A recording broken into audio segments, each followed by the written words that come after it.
My name is Martin. I'm a little embarrassed to say I'm 69. Yep, it's true. Shh, don't tell anybody. I was born deaf, that's all. I wasn't blind. No, growing up, I could see normal, clearly perfect. I was probably about 25 years old when they noticed that there was something wrong with my eyes. So then I had to go to an eye doctor. And then they said that I had Usher syndrome. Luckily, it was a slow decline.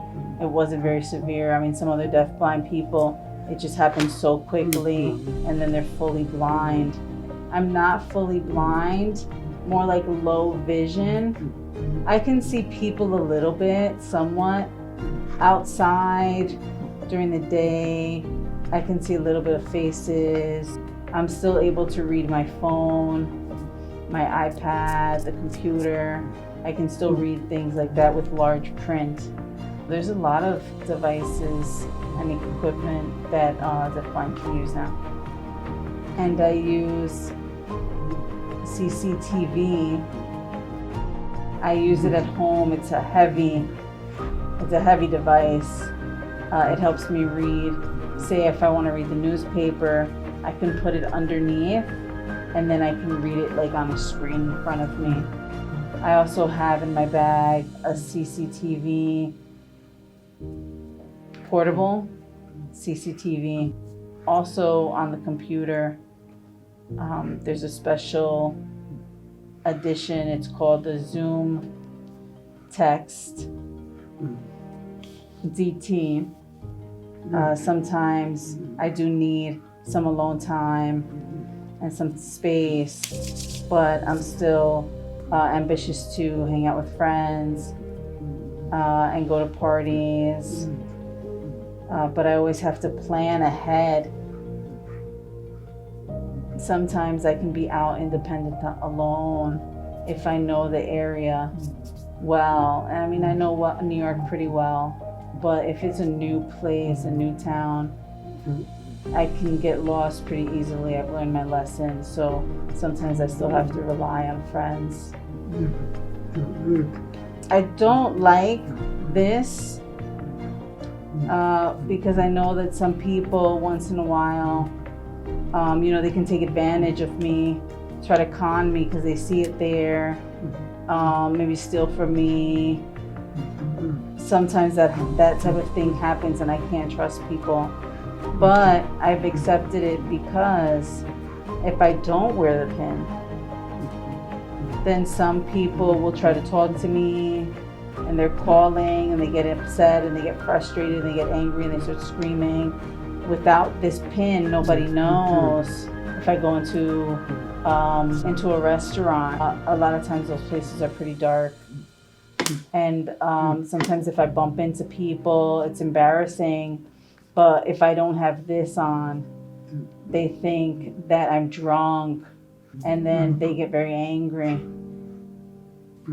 And it's really embarrassing for me. So I decided that this is much better for people to understand and respect. And I go to Mount Sinai, uptown. I've been going there for about 15 or 16 years.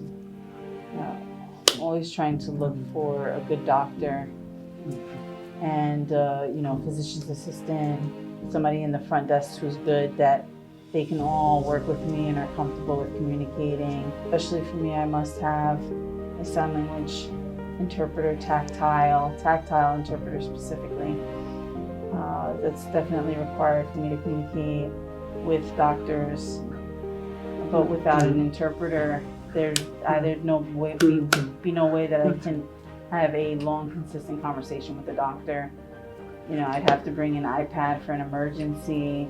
I can type back and forth, but it's not a good idea because the doctors are very busy as well. With an interpreter, it can go a lot faster, a lot more smoothly. It's important to have a good match with the interpreter. What I like about Maria is she's very friendly. She's very patient. She's used to interpreting tactile communication. She's very understanding. She really understands deafblind people. I have had to teach a lot of the doctors at Mount Sinai and encourage them to use email and text. But I know that a lot of them say that it's not permitted. A lot of them will use my chart. They don't understand that it doesn't work for me because of the password and the code. It's a struggle. It's hard for me to get that through. It's not friendly for deaf and deafblind. It can be really hard for me and it's frustrating. So I have to explain to my doctor, I need to email you. It's private. I can't use through Relay. It's very awkward. I need a lot more privacy instead of going through a third party.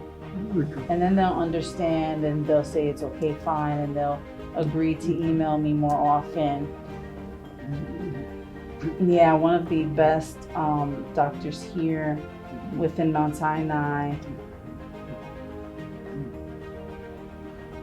When I went to GI specialist, they were very friendly. They didn't get angry with me. They were very patient, very understanding. They contacted me, let me know all the results of the different tests that they did, mailed it to me because I couldn't read my chart. So they understood that and they mailed me all the paperwork so that I could read through that instead, and I found that very impressive. I've met some other specialists and I thought they were wonderful, very skilled, but in meeting them and communicating, they rush. They leave, they don't give you enough time. I want to ask some more questions, but they're so busy with other patients. They get the assistant instead, and I feel like it's not right, and I feel like they're not cooperating, that, they're very smart and they know the topic very well, but they get so busy, and it doesn't give me enough time, especially since I'm deafblind. I need more care, and it's pretty sad. I hope that in the future, the specialists and other doctors will have a little more patience with me and other deaf and deafblind people. I know that the staff is learning from deafblind people as well, explaining how the importance of needing an interpreter, communicating, email, text. That my chart might not be great for me. I think it's really important for everybody to know, and for you guys to teach the doctors, the staff, physician's assistants, so that they understand how to email and text results and appointment information, cancellations, any changes, because sometimes it can be really frustrating. Thank you, Mount Sinai, for listening to my story. I'm grateful for the opportunity.